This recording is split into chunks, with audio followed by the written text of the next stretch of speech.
Here's the thing about true crime. It's a constant reminder that life is unpredictable. We can't control everything that happens to us, but we can control how prepared we are and how protected the people we love will be if something does happen. With more than 400,000 satisfied customers and celebrating 5 years in business this month, the Knockbox is a complete system that will help you organize everything in your life, from your accounts to your spare keys to your estate plans. With a Knockbox, your loved ones won't have to search through drawers or struggle to access online accounts during an already difficult time.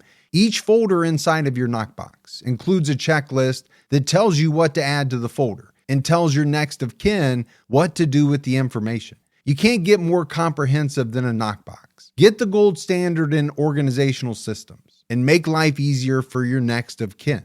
Go to theknockbox.com and use code TCAT today to save 16% on the Knockbox of your choosing. That's the knockbox.com, code TCATT at checkout to save 16%.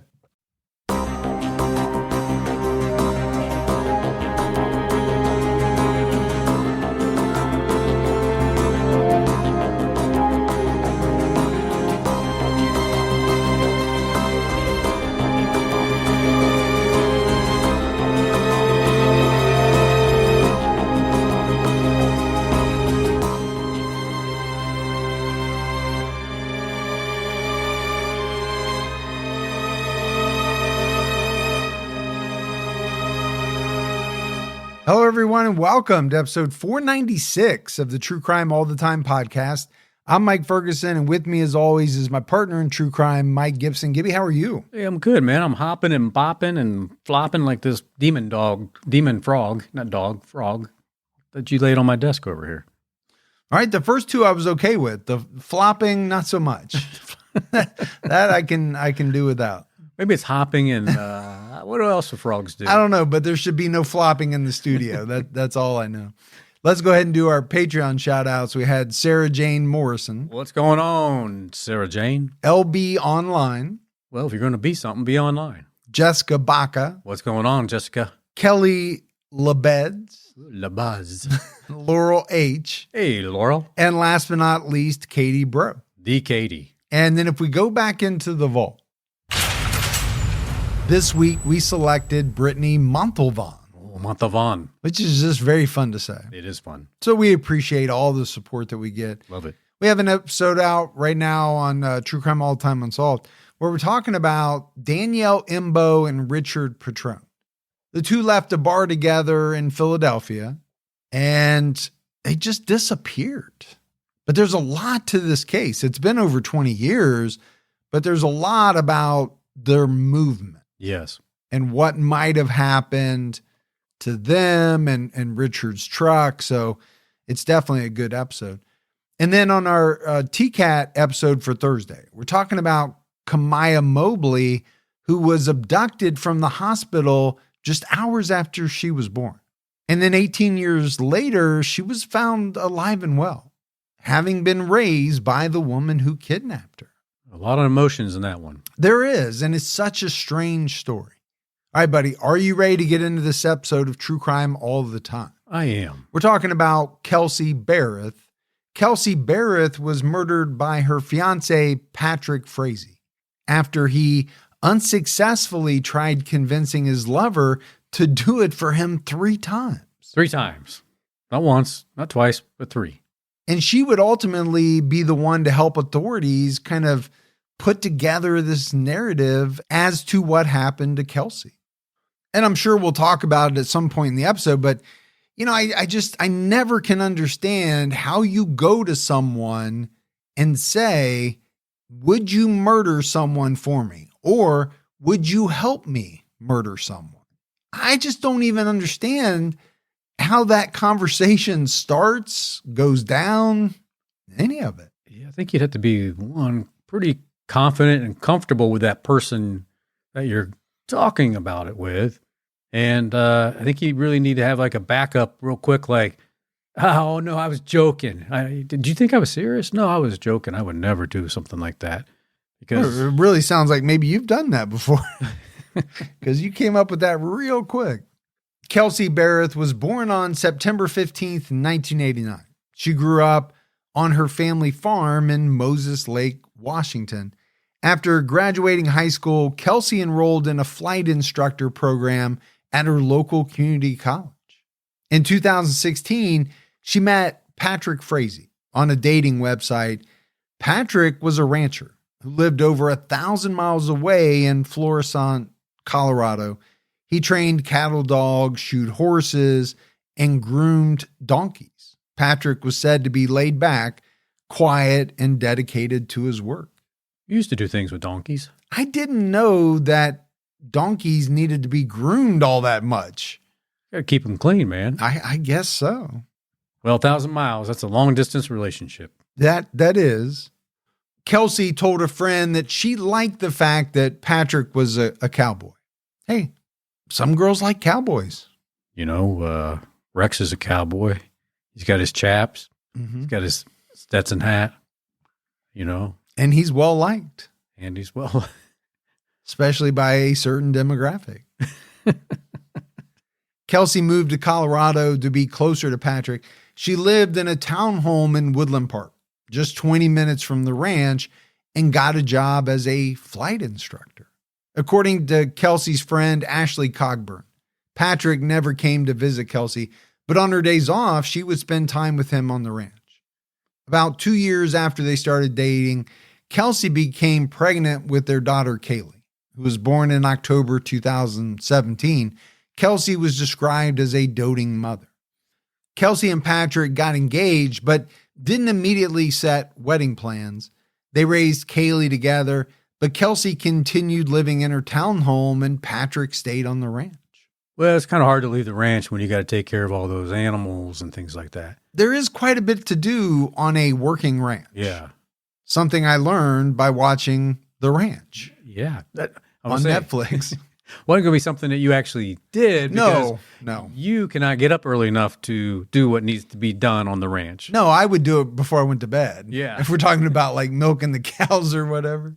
Kelsey's friends noted that she was struggling to balance taking care of the baby, her job, and her long commute.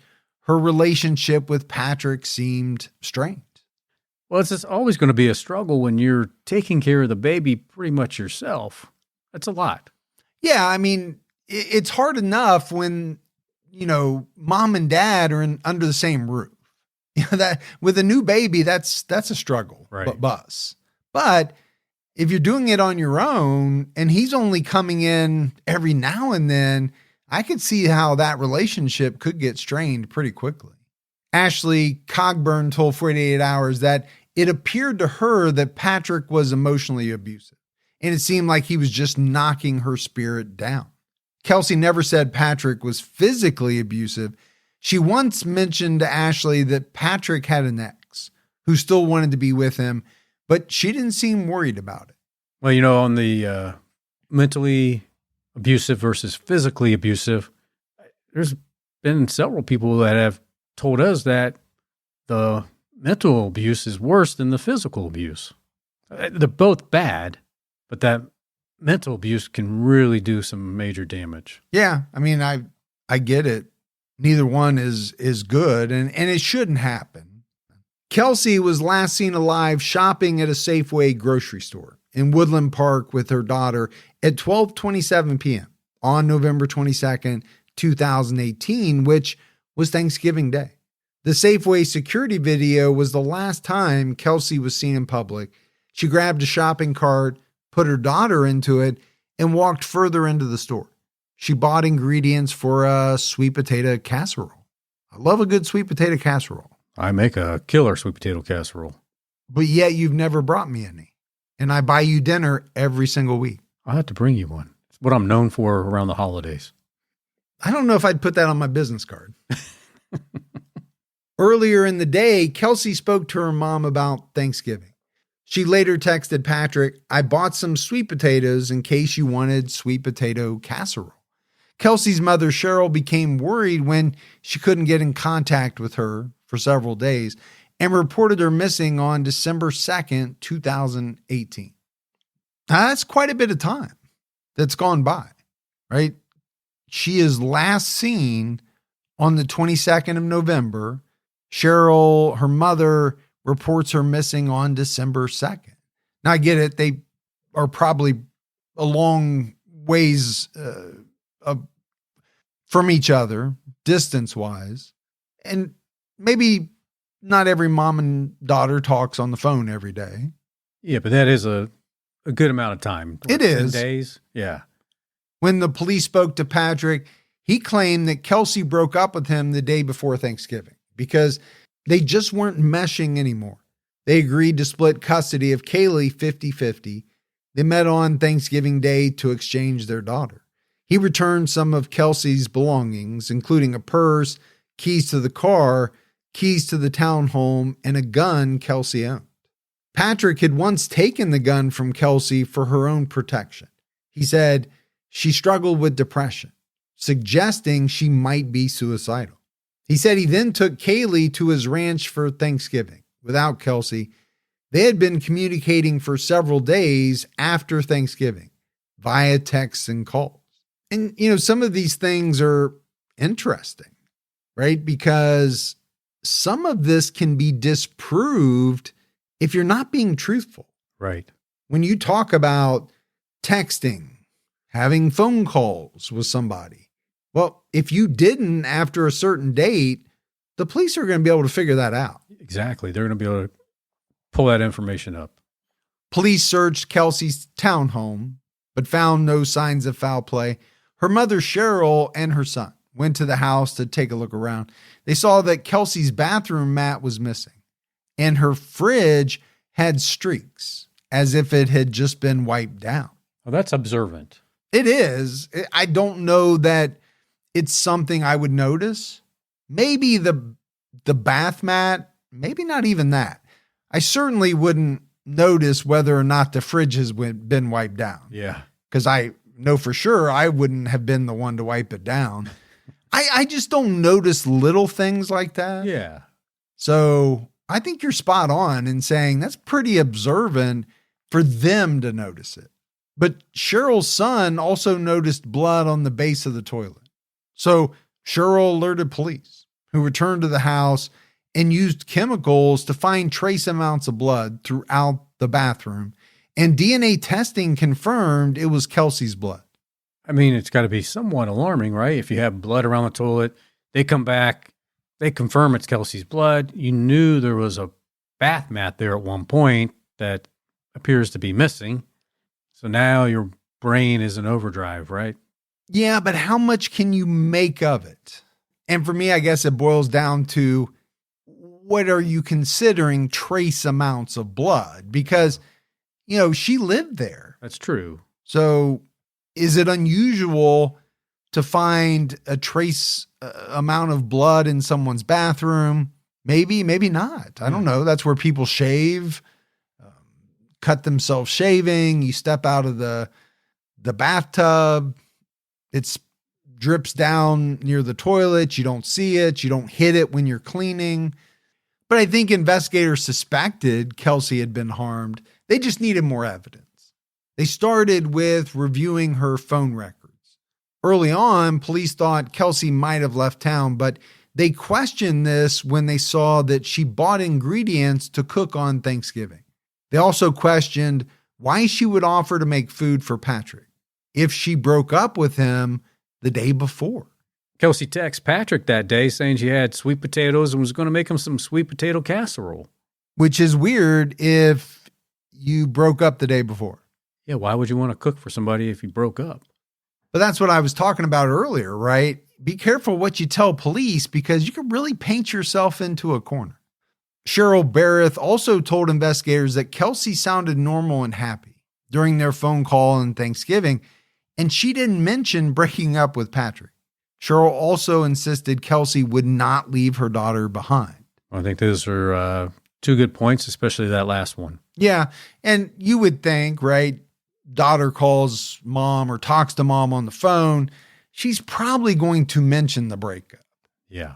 And like we talk about in a lot of cases, most moms are not going to just up and leave their daughter behind. But, as we're talking about this, I'm thinking when a couple like them break up with a child, it's going to be big news. Like she's going to like really talk to her mom about it. Like we decided to break up. We're going to have to figure out what to do with the little one now and how that's going to work out. And it's just not going to be something you're not going to mention. Yeah, this isn't someone you've been dating for 3 weeks. Yeah. Images from a neighbor's security camera showed Patrick and Kelsey at her front door with a baby carrier around 1:30 p.m. on Thanksgiving when Kelsey returned from the grocery store. At around 3:30 p.m., Patrick was captured at the door alone. In total, the neighbor's camera captured Patrick 11 times at the townhome. Investigators weren't really sure whether he was leaving or entering at different points. Patrick told the police he took Kaylee to the ranch for Thanksgiving and Kelsey wasn't with them. However, her phone was. Phone records showed that Kelsey and Patrick's phones traveled together on Thanksgiving Day. Investigators came to believe that Patrick faked 19 calls over Thanksgiving weekend and was sending texts between himself and Kelsey, such as Kelsey saying, "I'm going running. I'll call you guys when I get home." Patrick saying, "Okay, be safe." 2 days after Thanksgiving, there was this conversation. Patrick said, "Are you awake?" Kelsey, "Sorry, I didn't hear my phone. Going to jump in the shower. I'll call you guys when I get out." Patrick said, "Okay." To keep up his ruse that Kelsey was the one who broke up with him, Patrick sent the following message: "If this is truly what you want, I'll respect your wishes and give you space." 3 days after Thanksgiving, phone records showed that while Patrick's phone stayed near his ranch, Kelsey's phone moved out of Colorado. She sent a text to her supervisor saying, "I won't be at work." Then her phone texted Patrick, "Do you even love me?" This time, Kelsey's phone pinged off a tower 800 miles away near Gooding, Idaho. Police announced that Kelsey's phone pinged in Idaho on December 11th and that she had been sending text messages after she went missing. So, I mean, they're dealing with a lot of different variables here. The police are. We've got the blood. We've also got this phone that makes it seem, at least on the surface, as though she's still alive after the last known sighting of her. But then also, if it is her, why is she 800 miles away in Gooding, Idaho? Is this where she's running off to? Well, I think police were considering all possibilities at that point, even though they were pretty suspicious of Patrick. I don't think there's any doubt about that. Authorities also said Patrick's home had not been searched and he was being cooperative. Woodland Park Police Chief Miles DeYoung told reporters, "We're treating Kelsey's disappearance as a missing persons case at the time. We have not identified anyone as a suspect and are asking the public for any information that might help us find her." A couple of days later, Patrick spoke out via his attorney about the speculation over his behavior. His attorney described him as cooperative, saying, "Mr. Frazee's cooperation includes interviews with law enforcement, voluntarily releasing his phone to be searched by law enforcement, buccal swabs, and photographs." So it doesn't seem like he's trying to hide anything based on that. No, I mean, the attorney's pointing it out to make it seem like, hey, look, my client's doing everything that the police want him to do.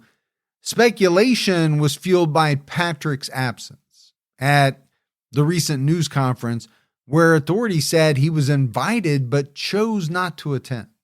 According to the attorney, much has been said over the news and social media about Mr. Frazee's absence at the local news conference. Patrick was first notified of the press conference approximately an hour prior to its commencement. Had he been given more advance notice, he would have participated. Mr. Frazee hopes and prays for Miss Berreth's return. Mr. Frazee will continue to cooperate with law enforcement and continue to parent the child he shares with Miss Berreth. So I see the issue there It doesn't look good when you don't show up to this news conference. No. And it sounds like the news jumped on it, social media jumped on it. Now, if he really was only given an hour's notice, okay, maybe you can't make it. But that also seems strange that if they wanted him to be there, they wouldn't tell him until an hour beforehand. I think they would have communicated that much earlier. Behind the scenes, investigators were still digging into Patrick's phone records. They discovered that at the time of Kelsey's disappearance, he was in contact with Crystal Lee Kinney, a nurse from Idaho. Crystal came from a prominent rodeo family. She was considered rodeo royalty, and in 2008, she was crowned Queen of the Magic Valley Rodeo. Magic Valley? Yeah, how about that? That's pretty popular. Now, I don't know much about rodeo. Rodeo is not a huge thing here where we live, but I know in a lot of states it's big, real big. Yeah. I can get on top of a bull. Okay. Hold on, give it a ride. All right. Hey, I don't need to know what you can give a ride to or anything like that. I just got to have my chaps on. Crystal had been in an on-again, off-again relationship with Patrick since 2006. Crystal later testified that she met him at a county fair. She ended things before she married another man and had 2 children. They had some sporadic contact over the years, and Patrick allegedly tried to thwart her marriage. He got close to her as her marriage began to fall apart. So it was a thwarter. He was a thwarter. And, the on-again, off-again relationship. It's always a phrase that I get a kick out of. Yeah. I know it does happen. It does. Sometimes people just hook up on a, somewhat random basis. Other relationships, they date for a while, they break up for a while. They date again for a while, they break up for a while. I mean, if you're on and off again, probably more than a couple times, probably just good to be off and just never get back on. It's probably not going to work out long term. Yeah. Would be my conclusion. But, getting back to the thwarting, as you called it, he obviously continued to hold a torch for this girl, because if you're trying to thwart the marriage, what's the logical reason for that? It's most likely because you want to be with that person. And it sounds like they did become closer as the marriage began to fall apart. Yeah. So maybe it worked. Crystal later testified that while still married but contemplating divorce, she learned in March 2016 she was pregnant with Patrick's child. She thought he would be happy, but he allegedly urged her to get an abortion and allegedly said, "I guess you're a baby killer or you're not." She went ahead with the procedure, but told him she had a miscarriage. Well, that's a interesting statement to make. But Patrick met Kelsey just a couple of months prior to all of this happening. Authorities began to suspect that Crystal was impersonating Kelsey with her phone. When the FBI first contacted her, Crystal said she had no idea who Kelsey Berreth was, and she denied even knowing Patrick Frazee. Oh, man. That's never good. I mean, okay. The total lie, yeah, that's not good. Because how hard is it going to be for the FBI to figure out that, yeah, you do know Patrick Frazee? She then changed her story. She was asked when the last time she spoke to Patrick was. She said she didn't know and would have to check. She then claimed it was the month prior. The problem was they already had all the records and they knew that she was lying about everything. They're like, "Hey, Queen of the Magic Valley, we know what's going on. Don't try to fool us." Crystal claimed she didn't have a personal relationship with Patrick and had gone to Colorado to look at a few of his horses, but that was it. That's it, Gibbs. That's all. We didn't have this on again, off again relationship. I didn't become pregnant with his baby. I barely know the guy. I just want to see if he had a good horse, if that horse knew how to buck. The FBI received a tip that Crystal's best friend, Michelle Stein, had information. Crystal called and confided in her about a disturbing conversation with Patrick a month before Kelsey went missing. In this conversation, he asked her to, quote, take care of his baby mama. Michelle was shocked. Crystal told her, yeah, he asked me if I would kill the mother of his baby. Yeah, I really like you. I think we could be something together one day, but I need you to do me a favor. Can you take care of my baby mama? But just look at the way she's painted herself in a corner. She has, yeah. To the FBI, no less, right? I don't know this guy, no relationship with this guy. I just went to look at a few of his horses to not only were we together, but he asked me to kill the mother of his baby. Apparently, Crystal was crying and upset as she told Michelle this. She asked Crystal why Patrick wanted to kill the mother of his child.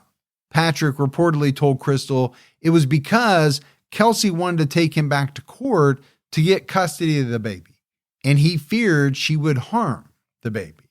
And here we go, right? How many times do we talk about it?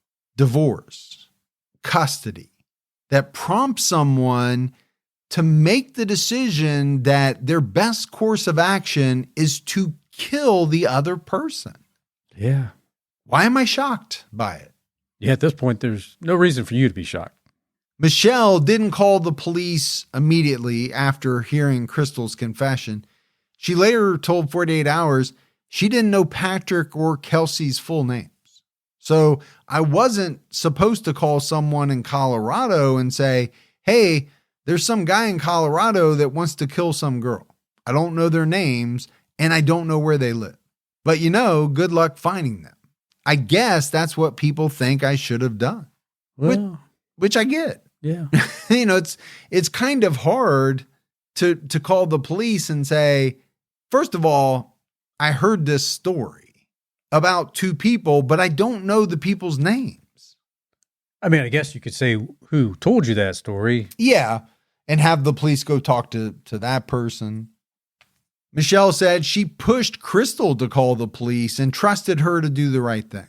She told 48 Hours that she does have regrets about not calling authorities. Kelsey had been missing for almost a month before Michelle talked to the FBI. When the FBI contacted Crystal a second time, she was ready to talk. But first, she wanted the deal. She agreed to plead guilty to evidence tampering and faced a maximum of 3 years in prison. Hey, if you're going to spill the beans and you're going to roll on somebody else, get the deal first, I guess. That's what we always say. Be the first one. Because if you're not first, you're last. Now, I get it. She didn't really have anything to do with the murder itself. But, if you got to spend 3 years in prison, that's no joke. For sending a few texts and making some calls. I'm not excusing her behavior in any way, because what she did was wrong.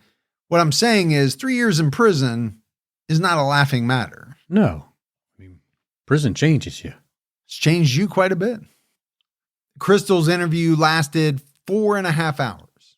She provided the background of their relationship. By 2018, the relationship between Patrick and Crystal had intensified once again. Crystal, who was now divorced, came to Colorado multiple times to see Patrick. She claimed she was unaware he was engaged and had a child until 2018. And she was shocked when she found out.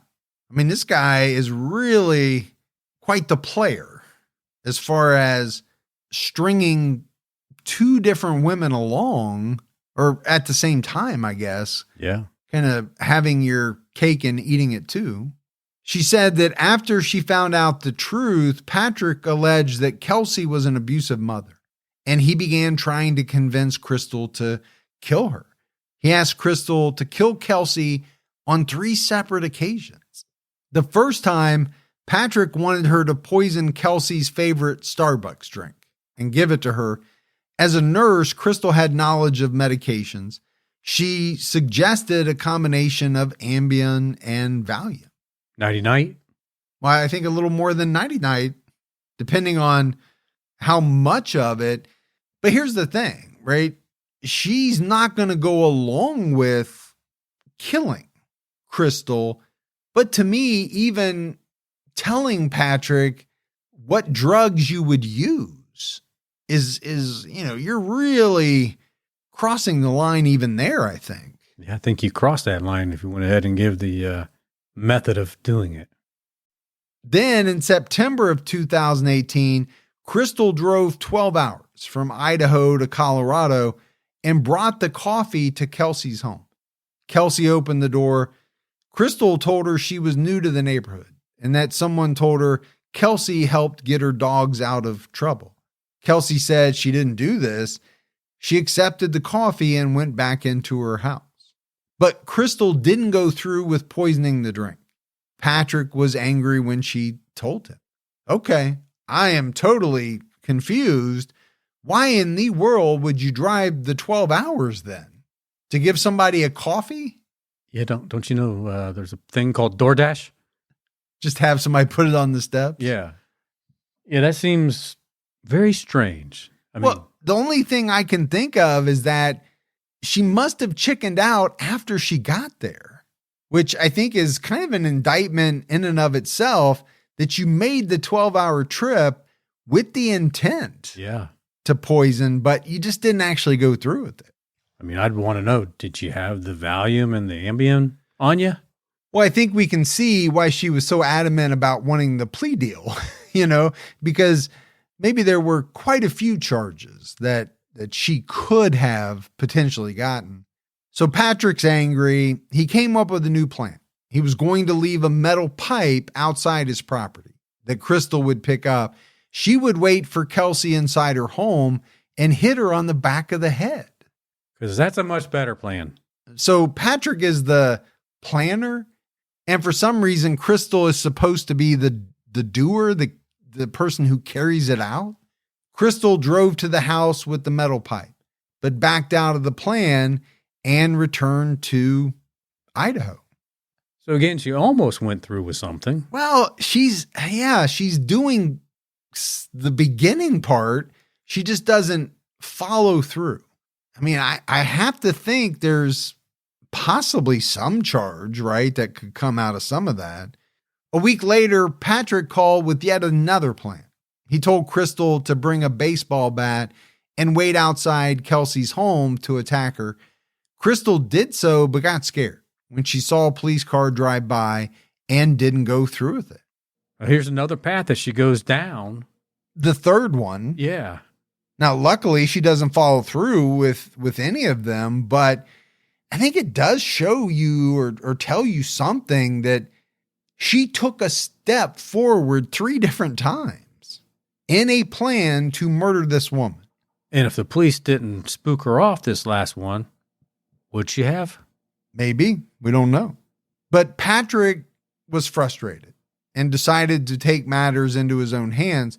Phone records showed that Patrick called Crystal in Idaho at 4:30 p.m. on Thanksgiving. According to Crystal, he told her, "You need to get out here now. You got a mess to clean up." Crystal came out 2 days later with cleaning supplies. She picked up Kelsey's keys at Patrick's ranch and then drove to Kelsey's home. There was blood all over the inside of the townhome, but Kelsey's body wasn't there. I'm just thinking about Patrick calling her and saying, "Hey, you need to get here. You have a heck of a mess to clean up." Yeah, I don't know. It seems like he's really got a hold over her or something, because she's willing to really do a lot for this guy, almost murder. Yeah. And now she's in the process of cleaning up what she had to think was a murder. Crystal spent a few hours cleaning and threw out certain items she couldn't get clean. She put those items in trash bags and put them in her car. Patrick was at his ranch during the cleanup. When she met him there, he described how he lured Kelsey to her death. He asked her to play a game where she was blindfolded and would have to guess the scent of different candles. He then beat her to death with a baseball bat while their daughter was in another room. Wow, man. That's horrific. Yeah. He put Kelsey's body inside a black plastic tote and brought it to the ranch. Crystal confessed that they burned the tote and other pieces of evidence at the ranch. She returned to Idaho with Kelsey's phone and texted both Patrick and Kelsey's employer to make it seem like she was still alive. Crystal also admitted to getting rid of the gun, throwing Kelsey's keys into a canyon, and destroying her phone. And she was really involved. She was, much more so than you would kind of think at the beginning, right? I even said it. It sounded to me like, she had made a few calls. Yeah. Sent a few texts, but then you find out she was way more involved.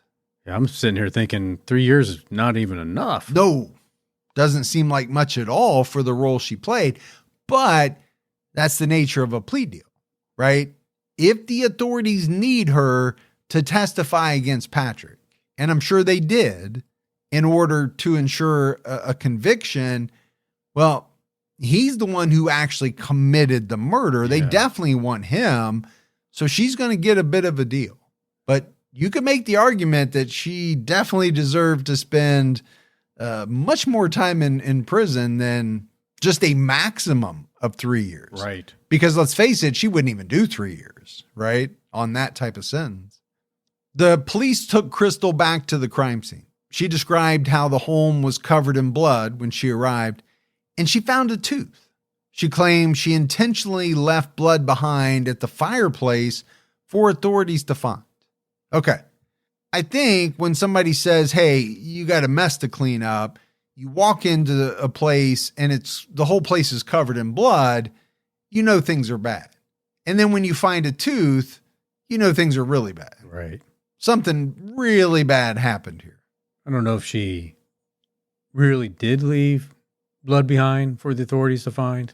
Or that just came out later and she seized on it and thought, well, it's a way to make myself look a little bit better. Yeah. Like I'm leaving breadcrumbs, right? To try to help the authorities. Patrick Frazee was arrested on December 21st, 2018. He was charged with first-degree murder. Patrick also faced 3 counts of solicitation to commit murder and another count of murder due to theories about how the murder may have taken place. Either Patrick killed Kelsey by himself or he and someone else tried to rob her before she was killed. Woodland Park Police Chief Miles DeYoung told reporters, as you can tell from the arrest, sadly, we do not believe Kelsey is still alive. Kelsey's daughter, Kaylee, is in protective custody and will be reunited with Kelsey's family. So they're not taking any chances, right? Not only are they charging him with murder, they're also charging him with 3 counts of solicitation for the 3 different times that he tried to get Crystal to murder Kelsey. Good. In January 2019, Kelsey's parents filed a wrongful death suit against Patrick, alleging that he killed Kelsey over a child custody dispute. On February 4th, 2019, a felony tampering charge was filed against Crystal Kinney. On February 8th of that year, Crystal appeared in court in Colorado for an advisement hearing. She admitted she knew that Patrick committed homicide and pleaded guilty to tampering with evidence. She agreed to testify against Patrick at his trial. And that's got to be a part of the plea deal, right? The biggest part. First of all, be honest, tell us everything you know. But secondly, and more importantly, you're going to have to testify against Patrick. It's going to be key. Patrick Frazee's murder trial started on October 28th, 2019. But prosecutors had a pretty difficult case ahead of them. They didn't have a body. They didn't have a murder weapon. And they really didn't have a definite motive. I mean, it was believed, right, that Patrick's motive was getting custody of his daughter, but how do you prove that? How do you tell that for sure? Right.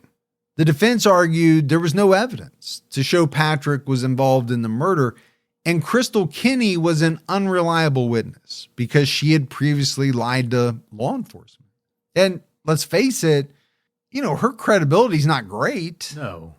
I think, first of all, she did lie numerous times. And then secondly, she got a sweetheart deal, I think. So, do you have to take that into account as to how truthful she is on the stand? The jury heard that Kelsey, Patrick, and Kaylee were captured by a neighbor's camera entering Kelsey's home around 1:30 p.m. on November 22nd. The surveillance camera captured 11 images of Patrick that day. 3 hours later, Patrick was captured leaving without his daughter, and Kelsey never came out of the house. Okay, I don't know that it's definitive, but it definitely doesn't make him look good. It's not helping. No, you're going to need more than that, but that's a building block. Patrick's friend Joseph Moore testified that several months before Kelsey went missing, Patrick said the phrase, "No body, no crime." Moore told him, "Patrick, get that out of your head." It's an interesting phrase to say. It is even more interesting when Kelsey later goes missing and her body is not found. About a month after Kelsey went missing, Patrick expressed shock over the national media coverage her case was getting. According to Moore, he's like, "Man, if I'd had known it was going to blow up this big, I never would have." And then he stopped. He did not finish that sentence. Moore said he never asked Patrick if he killed Kelsey. And I feel like that's a question I would have to ask. Yeah. Got to be honest with you. I would want to know. You would ask me. Yeah, I would ask you for sure. If you were saying all of these really suspicious red flag type of things, I would have to ask the question. Yeah. Patrick's brother Sean testified that he showed up 2 hours after the family ate Thanksgiving dinner. But it was really Crystal Kenny, right, who was the prosecution's star witness. She described Patrick's multiple plans to kill Kelsey. She agreed to participate because he alleged that Kelsey was abusing his child. She said, as quoted by People, "He went from being someone who I loved and cared for and one of my best friends. And he said his little girl was being abused. I know it was wrong, but I didn't know what to do, and I didn't make the right decisions." That is the understatement of the century. Thanks for sharing that with us. I did not make the right decisions. That's when you order from the wrong restaurant on DoorDash. Right, yeah. It's not when you decide to participate in a murder. No. Crystal testified that Patrick called her on November 4th, 2018 to say he was going to act on his own. Then he called her on the 22nd, telling her that she needed to come clean up the mess. I'd be like, why do I have to come clean this up? Yeah, why do I have to make that long drive to do this for a mess that you made? This is like John Travolta and Samuel L. Jackson in Pulp Fiction. Oh, yeah, the cleaner. When they're, Jackson is in the back seat. He's like, "Why am I the one cleaning all this up when you shot him? You get back here and clean this up." A good point. Was that guy named the Wolf? The Wolf, yeah. Yeah. Or as you would like to say, the Woof. Oh, yeah. But you actually, I think, said it pretty correctly good, that time. You did. Yeah, I did. After cleaning, Patrick asked her, "Did you get it done?" She replied, "I did the best I could do." And I don't know if anyone listening has ever cleaned up a home full of blood. I'm hoping not, because that means you were either involved in something nefarious or a very tragic accident happened and you were, forced to clean it up afterwards. But we know from all the cases that we've done, yeah, you can clean blood up, but it is hard to get everything. I've had like major nosebleeds, and seems like certain people come over my place, they get nosebleeds, so that's why their blood's there if it's ever questioned. Yep. Way to walk that back. Yeah. But it's hard to get it all up, because it likes to smear and this. I mean, what kind of nosebleeds are you having? Where like the whole floor is covered. It's just, it's a gusher.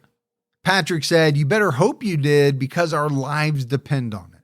Crystal said she drove from Idaho to Colorado to clean up because she feared for her life. Patrick told her how he killed Kelsey and that his daughter was in the home during the murder. He said Kelsey's last words were, "Please stop." That's heartbreaking. Oh, man. On so many different levels. To think about, this poor woman being blindfolded to think that she's going to be smelling some candles and then being beat to death with a baseball bat while their daughter is in the next room. I mean, how much did you have to hate this woman to do that? Crystal testified that she was present when Patrick started the fire. He put the black tote, which he said contained the body and the bat, into a dry water trough and lit it on fire. They also burned items such as a stuffed animal, building blocks, and a Bible. The prosecution backed Crystal's testimony with surveillance videos and photos. For example, Patrick was captured by a drive-through ATM camera with a black plastic tote in the bed of his truck on Thanksgiving. On November 24th, Patrick was captured at a gas station, filling up a gas can, which prosecutors said was used to burn Kelsey's body. Prosecutors also played the video of Crystal inside Kelsey's home, showing how she cleaned up the crime scene. They noted that investigators pulled up floorboards and found more blood. And that's kind of what I was, getting at, right? You can look at something and say, oh, yeah, I got it clean. Yeah. But where does that blood seep to? To areas that you can't see. Yeah, it's going to be unlikely you're ever going to get it all cleaned up the right way. Additionally, a cadaver dog alerted to Patrick's hay barn on his ranch, where Crystal said he hid the body inside the tote. Experts testified that a human female tooth fragment was recovered from Patrick's ranch near the burn site, but there wasn't enough DNA to identify it. So you got a couple of things there, right? The dog's alerting. Okay. It's not definitive, but again, like we keep saying, doesn't make him look good.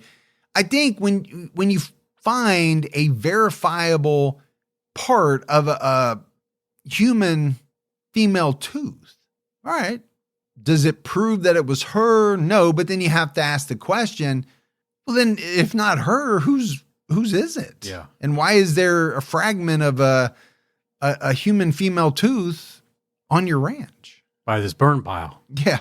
Prosecutors then presented a surprise witness, an inmate at the jail where Patrick was being held. The inmate asked not to be named for safety reasons. He said he was housed next to Patrick for several weeks. According to CBS, the inmate called the prosecutor's office during the trial. He watched a 48 Hours episode on Kelsey's murder and claimed Patrick gave him a hit list. He wanted the inmate to use his gang connections to have certain witnesses killed. Some of the names were written on paper towels he was told to flush. In total, Gibbs, there were 16 notes. One of those names was Crystal Kinney. Patrick provided graphic descriptions of what he wanted to happen to her, such as putting a bullet in her head. Crystal's best friend, Michelle Stein, and Kelsey's mom, Cheryl Berreth, were also on the hit list. Whew, okay. Yeah. So definitely a surprise witness. Now, we talk a lot about, inmates, can they make stuff up? Yeah, they can and have. It's been proven. I think this information, if true, though, it really says a lot. Because why does Patrick need someone to take all these people out if he didn't murder Kelsey?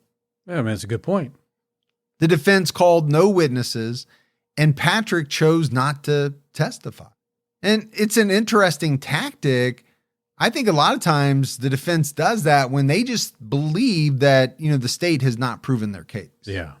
Not the having their client testify, but the calling no witnesses. Also, I don't know who you're going to call that has any knowledge about what happened. I don't think there was anybody to provide an alibi. That would be one type of witness.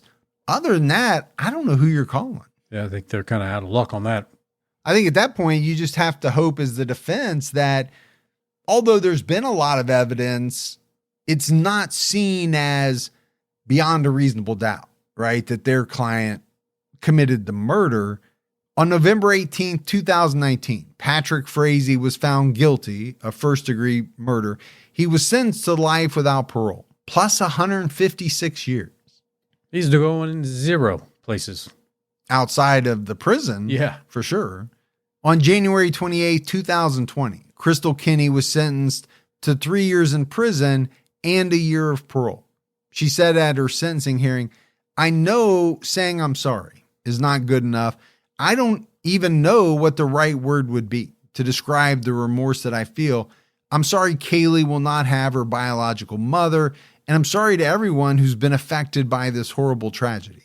I am sorry that I could not save Kelsey." DA Dan May told reporters per CBS, "We did a deal with the devil. There's no ifs, ands, or buts about that. And I'm not proud of that, but there's no question that Kelsey wouldn't have had the sure justice today without making that deal with the devil." And I think a lot of prosecutors look at those deals like that. Yeah. They're making a deal with the devil.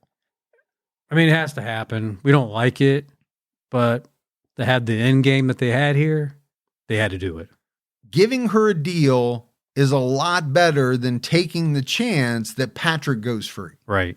In March 2020, Crystal requested to move to a halfway house, but that request was denied in June of 2020. In March 2021, an appeals court ruled that Crystal's 3-year sentence was unconstitutional because the judge exceeded the maximum sentencing guidelines for her specific charge. According to the decision, the district court had erroneously sentenced Kinney outside the presumptive maximum term because aggravated circumstances could not be applied. The maximum presumptive sentence was 18 months. And at the time of her plea agreement, Crystal acknowledged that the potential sentence would be in the range of 1 year to 18 months. So she was resentenced to 18 months in prison and was released on March 23rd, 2021. There you go, man. Didn't have to put that much time in after all. But I think if you're the prosecution, you're even more upset, right? You already think you did a deal with the devil. Yeah. And now that deal is even less than what it was. It's half. She'll have to live with what she did. Yeah, that's true. Patrick Frazee is still incarcerated in Colorado. In February 2025, the Colorado Supreme Court upheld Patrick's conviction. As of 2026, Kelsey Berreth's remains and the murder weapon have never been found. Well, we kind of know why the remains haven't been found. Yeah, it wouldn't surprise me if neither are ever found, or, especially her remains. Most likely they were burned up in that trough. So as we wrap this one up, Gibbs, it's not an unheard of motive. Unfortunately, we cover a lot of cases where the motive is either divorce related, custody related. I think what is so strange to me about this one is the attempts by Patrick to try to get his on again, off again relationship / girlfriend to try to murder Kelsey. Yeah. And then even stranger still is the fact that she kind of went part way with the plan 3 different times. Yeah, clearly she was in love.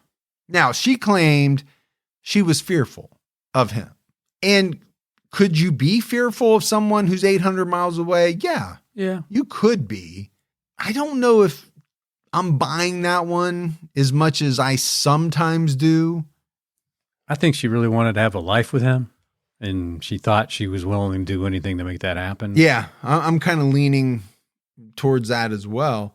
But let's face it, the guy was capable of it. Yeah. No doubt about that, because he ultimately killed Kelsey. Sure did. I mean, you feel for her family. You feel for her daughter. Oh, yeah. Yep.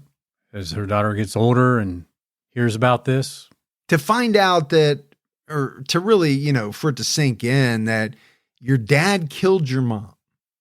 I don't know what that does to a person's psyche.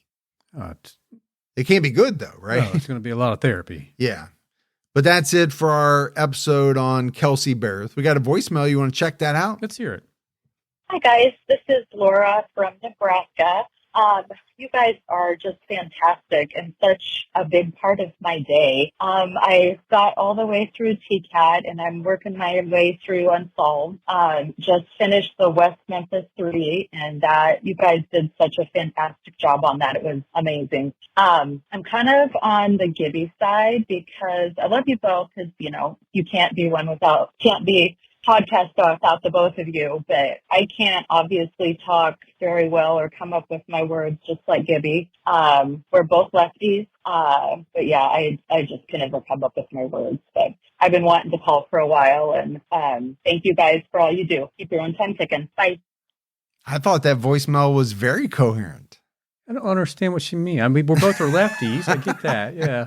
When she says I can't come up with my words very well. What does that mean? I don't know. I don't talk no good. I don't talk no good. No, she's awesome. Yeah. No, I get it. A lot of people, they can relate to you.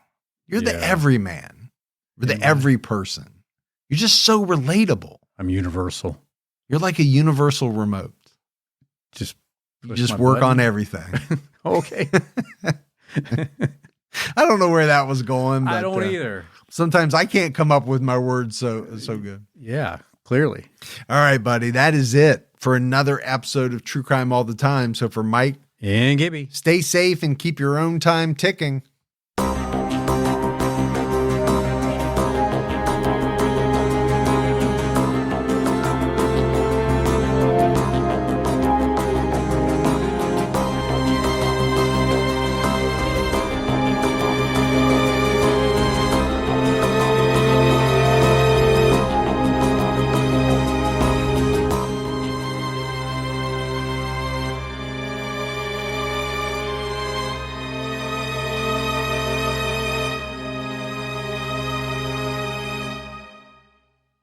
Hey folks, one thing I really could have benefited from when I was younger? That's Chime. If you don't know about Chime, you got to check it out.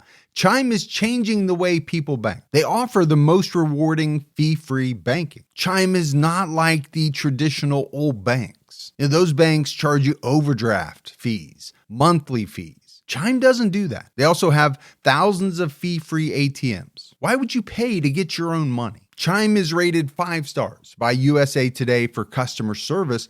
They have real humans 24/7. You can get 5% cash back on Chime card in a category of your choice, like gas or groceries. You can even get up to $500 of your pay when you say with MyPay. They also have SpotMe, which lets you overdraft up to $200 fee-free. So why would you not check it out? Chime is not just smarter banking, it's the most rewarding way to bank. Join the millions who are already banking fee-free today. Head to chime.com/TCAT.